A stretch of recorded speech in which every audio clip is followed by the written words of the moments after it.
ଧାନ ଚାଷର ପନିପରିବାର କ୍ଷୟକ୍ଷତି ହୋଇଛି ବିଶେଷ ଧାନ ଚାଷ ହିସାବରେ ଧାନ ଅମଳ ହେବା ସମୟ କେଉଁଠି ଅମଳ ହେଉଥିଲା, କେଉଁଠି ଅମଳ ହେବାକୁ ଧାନ କଟା ହେଉଥିଲା, ଗୋଟେ ବ୍ୟାପକ କ୍ଷୟକ୍ଷତି ବିଷୟରେ ଆମେ ଆଲୋଚନା କରିଥିଲେ। କିନ୍ତୁ ବର୍ତ୍ତମାନ ସେ ପରିସ୍ଥିତି ନେଇକି ବର୍ତ୍ତମାନ ଆଉ ଗୋଟେ ଉଦ୍ବେଗଜନକ ସ୍ଥିତି ରାଜ୍ୟରେ ହେଇଛି। ସେ ଆମେ ସେତେବେଳେ ଅନୁମାନ ଯାହା କରୁଥିଲୁ ସେତେ ଜଣ ବ୍ୟାପକ କ୍ଷୟକ୍ଷତି ହେଇଛି, ଲୋକ ମରିବା, ଚାଷୀ ଏ ଅବସ୍ଥାକୁ ଦେଖିକି ପ୍ରାୟ ଓଡ଼ିଶାରେ 10 ଜଣ ଛାତ୍ରୀଙ୍କର ଏ ସମୁଦାୟ ହେଉଛି ଉପକୂଳରେ, ସେ ଗଞ୍ଜାମ ଜିଲ୍ଲାଠୁ ଆରମ୍ଭ କରି ଉପକୂଳ ଓଡ଼ିଶା ଭିତର କଥା ଇଏ ପ୍ରାୟ 10 ଜଣ ଛାତ୍ରୀ ଚାଷୀ ମୃତ୍ୟୁବରଣ କଲେଣି। ତାକୁ ଆତ୍ମହତ୍ୟା ହେଇପାରେ ବା ଏଇ ଘଟଣାକୁ ଦେଖି ଏତେ ବଡ଼ ବିପଦକୁ ଦେଖି ବୋଧେ ଅନେକ ସକ୍ରେ ହୃଦଘାତରେ ମୃତ୍ୟୁବରଣ କରୁଛନ୍ତି। କିନ୍ତୁ 10 ଜଣଙ୍କର ହେଇଗଲାଣି ଏଇ କ୍ଷତି ଯୋଗୁଁ। ୟାକୁ ନେଇକି କିନ୍ତୁ ଓଡ଼ିଶା ରାଜନୀତିରେ କେମିତି ସରଗରମ ଗୁଡ଼ା ହେଲା ଭଳିଆ ରାଜନୀତି ସରଗରମ ନିଶ୍ଚୟ ହେବ। ଏତେ ସଂଖ୍ୟାରେ ଚାଷୀ ଭିତରେ କ୍ଷତିଗ୍ରସ୍ତ ହେଉଛନ୍ତି, ୟାକୁ ନେଇ ରାଜନୀତି ସରଗରମ ସ୍ୱାଭାବିକ।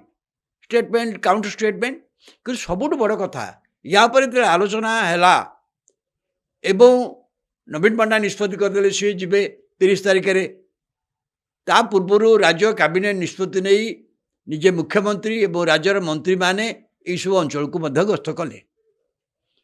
ଗସ୍ତ କରିବା ସତ୍ତ୍ୱେ ପୂର୍ବତନ ମୁଖ୍ୟମନ୍ତ୍ରୀ ବିରୋଧୀ ଦଳ ନେତା ନବୀନ ପଟ୍ଟନାୟକ ମଧ୍ୟ ଗଲେ। ନବୀନ ପଟ୍ଟନାୟକ ଗଲାବେଳେ ଏତିକି କଥା ହେଲା ଯେ ନବୀନ ପଟ୍ଟନାୟକ ଯେହେତୁ 24 ବର୍ଷ କାଳ ମୁଖ୍ୟମନ୍ତ୍ରୀ ଥିଲେ, ସେ ଯିବା ଫଳରେ ଅଧିକ ସଂଖ୍ୟାରେ ଲୋକ, ହଜାର ସଂଖ୍ୟା ଲୋକ ତାଙ୍କୁ ଦେଖିବାକୁ ଆସିଲେ, ତାଙ୍କ ପାଖକୁ ଆସିଲେ, ତାଙ୍କ ଲୋକ ତାଙ୍କ ଗ୍ରୀଭାନ୍ସ ଜଣାଇବାକୁ ଆସିଲେ। ୟାକ ପରେ ଏସବୁ ଫେରିଆସିବା ପରେ ନବୀନ ପଟ୍ଟନାୟକ ତାଙ୍କର ବିରୋଧୀ ଦଳ ନେତା ଭାବରେ ତାଙ୍କର ମୁଖ୍ୟମନ୍ତ୍ରୀ ଗୋଟେ ଚିଠି ଲେଖିଲେ, କ'ଣ ସେ ଅବସ୍ଥା ଦେଖିଲେ ଏବଂ କ'ଣ ସେମାନଙ୍କ ପାଇଁ ଚାଷୀମାନଙ୍କ ପାଇଁ ହେବା ଉଚିତ। ଏବଂ ସେ କହିଲେ ଅଦିନା ବର୍ଷା ସଂକ୍ରାନ୍ତରେ ଚାଷୀମାନଙ୍କୁ ଯେଉଁ ପୂର୍ବ ସଂକେତ ଦିଆହେଇନଥିଲା, ସେ ଯେଉଁ କଥା ତାଙ୍କର 24 ବର୍ଷ ଶାସନ ଅଭିଜ୍ଞତା ଦୃଷ୍ଟିରୁ ବା ତା ଭିତରେ ମଧ୍ୟ କିଛି ରାଜନୀତି ଅଛି, କିଛି କଥା କହିଦେଲେ, ଚିଠିରେ ଲେଖିଲେ ଏ କଥା କରାଯାଉ। ଜଣେ ବିରୋଧୀ ଦଳ ନେତା ଯିଏ 24 ବର୍ଷ ରାଜ୍ୟର କ୍ଷମତାରେ ଥିଲେ, ସେ କଥା ଚିଠି ଲେଖିବା ମୁଁ ତ ଭାବୁଛି ମୁଖ୍ୟମନ୍ତ୍ରୀ ତାକୁ ବହୁତ ସ୍ୱାଗତ କରିବା କଥା। ଠିକ୍ ଅଛି, ଦେଲେ, ତାଙ୍କର ଏତେ ଅଭିଜ୍ଞତା ଅଛି। କିନ୍ତୁ ତାକୁ ନେଇକି ମୋତେ ମୁଖ୍ୟମନ୍ତ୍ରୀ ଟିକେ ଯିଏ ଆଇଭରି ଟାୱାର ରହିବା ଲୋକ, ଯିଏ ଚାରିଥ ରାଜପ୍ରସାଦରେ ରହିବା ଲୋକ, ସିଏ ହଠାତ୍ ଏଇ ଚାଷୀ ବିଲ ଭିତରକୁ ଗଲେ,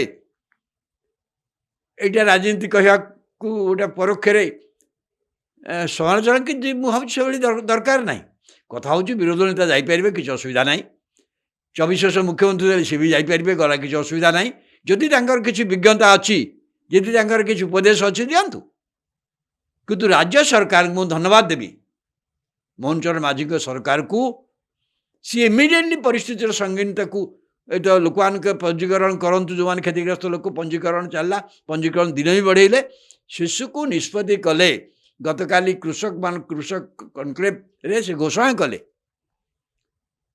ଯେ ଏଇ ଯେଉଁ ଅଦିନିଆ ବର୍ଷାକୁ ଯେଉଁ କ୍ଷତି ହେଇଛି ଚାଷୀମାନଙ୍କର, ତାକୁ ପ୍ରାକୃତିକ ବିପର୍ଯ୍ୟୟ ବ୍ୟବସ୍ଥାରେ ପ୍ରାକୃତିକ ବିପର୍ଯ୍ୟୟ ଭାବରେ ନିଆଯିବ। ଏ କଥା ନଥିଲା ଆଗରୁ।